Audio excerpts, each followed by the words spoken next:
వైజాగ్ లో జూలై 24న BNR golden diamonds opening సందర్భంగా మెగా ఆఫర్స్. కానీ ఆమని గారు మీకు సౌందర్య గారి ఫాదరు, సౌందర్య గారి అన్నం చేసుకోండి అని చాలా టైమ్స్ రిక్వెస్ట్ చేశారంట కదా! అంటే మీరుండే మీ నడవడిక నచ్చి. అంటే మేమిద్దరు బాగా మంచి ఫ్రెండ్స్. హ్మ్. సౌందర్య గారు నాన్నగారు బాగా మాట్లాడారు. మా అమ్మ వాళ్ళ మదరు అందరూ వచ్చేవారు కదా! సెట్‌కి. సో సెట్‌లో ఎప్పుడు వాళ్ళతోనే ఉండేదాన్ని నేను. షార్ట్ అయిపోతే వాళ్ళతోనే కూర్చునేదాన్ని. వాళ్ళ ఫ్యామిలీ లాగా నేను కూడా కలిసిపోయేదాన్ని. హ్మ్. మేము అవుట్‌డోర్ వెళ్తే వాళ్ళ రూమ్‌లోనే పడుకునేదాన్ని. హ్మ్. సౌందర్య పక్కనే పడుకునేదాన్ని. హ్మ్. డిన్నర్ చేయాలని మేము కలిసి చేసేవాళ్ళం. అలా లంచ్ చేసేప్పుడు కానీ అలా అంత బాగా కలిసి ఉండేవాళ్ళం. నా నాన్నగారిని అప్పాజీ అని పిలిచేదాన్ని నేను కూడా. తను అప్పాజీ అని పిలిచి, నేను అప్ప అని పిలిచి, నేను కూడా అప్పాజీ అని పిలిచాను. సో అలాగా బాగా కనెక్ట్ అయ్యాను వాళ్ళ ఫ్యామిలీకి. మేబీ అదేమో తెలీదు, సార్ అలా అడిగారు వాళ్ళ నాన్నగారు. హ్మ్. నేనైతే కామెడీగా అడుగుతున్నారేమో అనుకున్నా. హ్మ్. ఏంటి సార్ అది, ఏంటి అప్పాజీ గారు అంటే, నేను హీరోయిన్, నేను సినిమా దాన్ని కదా, నన్ను ఎలా చేసుకుంటే మా అమ్మాయి కూడా సినిమాలోనే కదమ్మా ఉంది, తప్పేముంది అన్నారు. ఇది చెప్పేప్పుడు తెలంగాణ శకుంతల గారు పక్కనే ఉన్నారు. హ్మ్. ఇలా అడిగినప్పుడు నేను ఏదో సరదాగా అడుగుతున్నారు అనుకున్నా. యాక్చువల్లీ వాళ్ళు సీరియస్గానే అడుగున్నారు. సౌందర్య గారితో డిస్కస్ చేశారా మీరు? లేదు, ఆ. సౌందర్య ఉంది పక్కనే, ఉన్నారా ఆమె కూడా? ఆవిడ ఉంది. ఆ. నాకు అవన్నీ ఒకలా అనిపించింది ఎందుకో అని. ఎందుకంటే నాకు అమర్ కూడా మంచి ఫ్రెండ్, వస్తే బాగా మాట్లాడేవారు. సౌందర్య పెళ్ళికంతా వెళ్ళాను నేను. చక్కగా నన్ను కూర్చోబెట్టి ఓ పక్కన చేరేసి చాలా బాగా ట్రీట్ చేశారు. ఓకే. సో నాకు బాగా తెలుసు. నేను అలా ఉన్నప్పుడు నాకు ఆ థాట్ కూడా లేదు నాకు. తర్వాత సౌందర్య పోయిన తర్వాత ఒకసారి శకుంతల గారు నేను కలిసి ఒక సినిమా ఏదో చేస్తున్నాము. కలిసినప్పుడు నేను అడిగా, అమ్మనే అడిగారు, శకుంతల అమ్మగారే అడిగారు. నిన్ను అడిగారు కదా అప్పుడు వాళ్ళు, సౌందర్య వాళ్ళ నాన్నగారు అని, మీరు కూడా పక్కనే ఉన్నారు కదమ్మా అంటే, మర్చిపోలేదా మీరు అంటే, ఎలా మర్చిపోతానమ్మా నేను పక్కనే ఉన్నాను కదా అంటే, ఒకవేళ చేసుకుని ఉంటే నేను కూడా ఫ్లైట్లో పోయేదాన్ని అమ్మా అన్న. అలా ఎందుకు అనుకుంటావు, ఎవరు ఆయుష్ ఉంటే అలా ఉంటారు. పైగా నీ మాంగళ్య బలం, ఒకవేళ పెళ్లి చేసుకుంటే నీ మాంగళ్య బలం గట్టికుంటే తను ఉండేవాడేమో అలా అలా అన్నారు. మేబీ సౌందర్య గారు ఎక్కువ మిమ్మల్ని అంటే 4 సినిమాలు కాంబినేషన్ చేశారు కాబట్టి ఫ్యామిలీకి సెట్ అవుతుంది, చాలా వస్తే బాగుంటుంది. ఎప్పుడు నాకు పర్సనల్ గా ఫోన్ చేసేది. నాన్నగారు పోయినప్పుడు నాకు ఫోన్ చేసి, రావే చాలా బాధ ఉంది, ఓన్ ఏడ్చేసింది. వాళ్ళ నాన్నగారు, నేను పోలేదు అప్పుడు, నేను కూడా షూట్లో బిజీ ఉన్నా. సో నాన్నగారు ఇలా పోయారు మొత్తం ఎక్స్ప్లెయిన్ చేయడం, ఎలా పోయారని. 4 పిల్లర్స్ మేము, అమ్మ, నేను, అన్నయ్య, నాన్న. ఇప్పుడు ఒక పిల్లర్ పోయింది అని గట్టిగా బోర్ ఏడ్చేసింది. నన్ను రమ్మనింది వాళ్ళు గెస్ట్. అప్పుడు ప్రశాంత్ కుటీలో ఉండేది తను. అవును, ఎక్కువ. అవును. నేను క్యాబ్ పట్టుకొని వెళ్ళిన తర్వాత, క్యాబ్ లేదు అప్పుడు, మన కంపెనీ బండిలోనే కూర్చోబెట్టి గంటల తరబడి మాట్లాడి.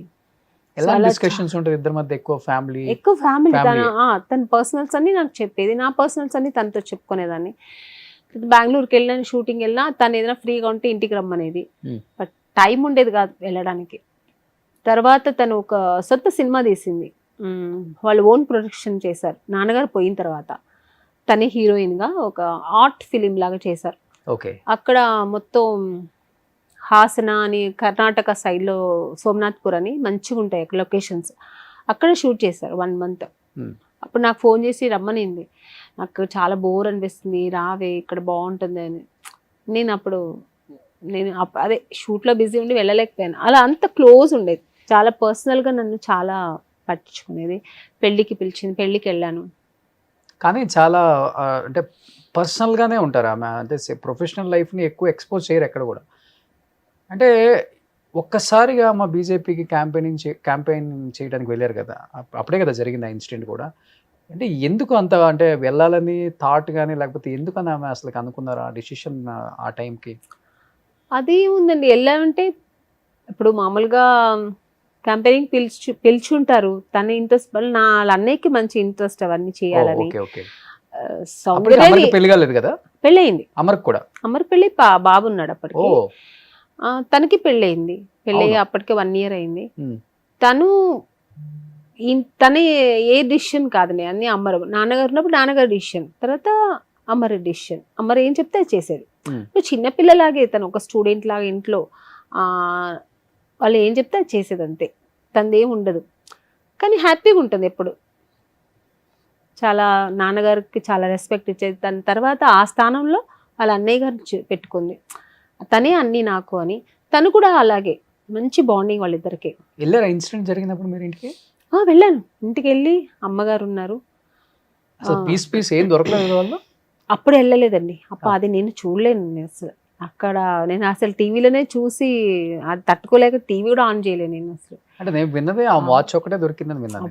అసలు అది నేను అప్పుడు వెళ్ళలే. తర్వాత ఒక 1 month తర్వాత అన్ని ఇదంతా క్లియర్. ఎందుకంటే వాళ్ళు బాధలో ఉన్నప్పుడు మనం మళ్ళీ డిస్టర్బ్ చేయదని ఒక 1 month తర్వాత వెళ్ళాను.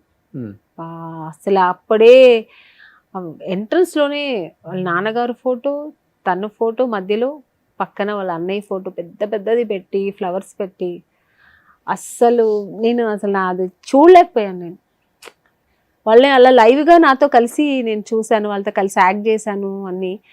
అలా ఫోటోల్లో ఫ్లవర్స్ వేసారు, చూస్తుంటే నమ్మలేకపోయాను నేను. అమ్మ ఒక్కతే కూర్చుంది పాప, వాళ్ళ అమ్మ ఒంటరిగా. ఆవిడని తలుచుకుంటే ఇంకా బాధేసింది. ఇవన్నీ చూస్తే ఆవిడ ఎలా భరిస్తుంది, ఎలా ఉంటుంది.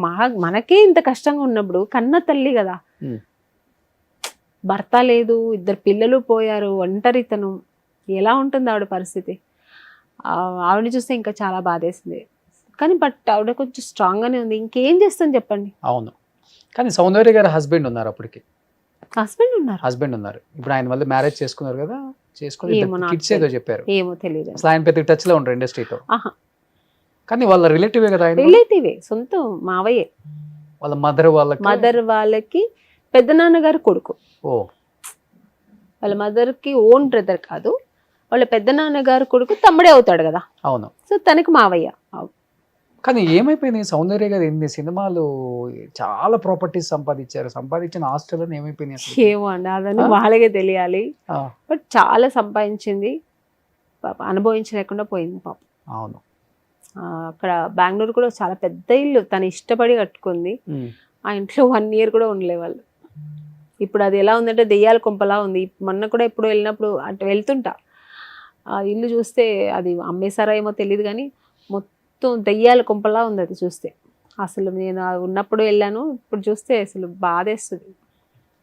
ఎందుకంటే అప్పటికి శ్వేత నాకు 100th పిక్చర్ నాకు తెలిసి 100 సినిమాలు అప్పుడే యాజ్ ఏ హీరోయిన్గా అయిపోయినాయి. అమ్మాయి ఇంత ఫాస్ట్గా చేశారు. అమ్మాయి చాలా మంచి ఆర్టిస్ట్, చాలా అందంగా ఉంటుంది.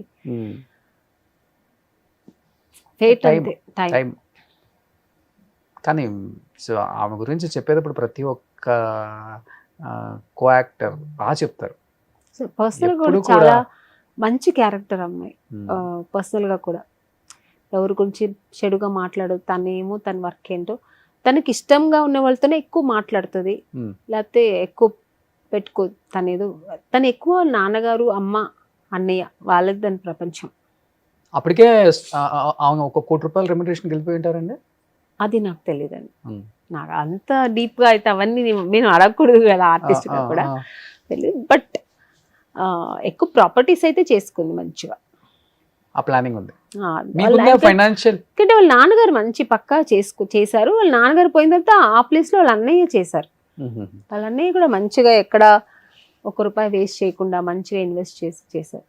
సుమన్ టీవీలో మీ పర్సనల్ అండ్ బిజినెస్ ప్రమోషన్స్ కోసం కింది నెంబర్కి కాంటాక్ట్ చేయండి.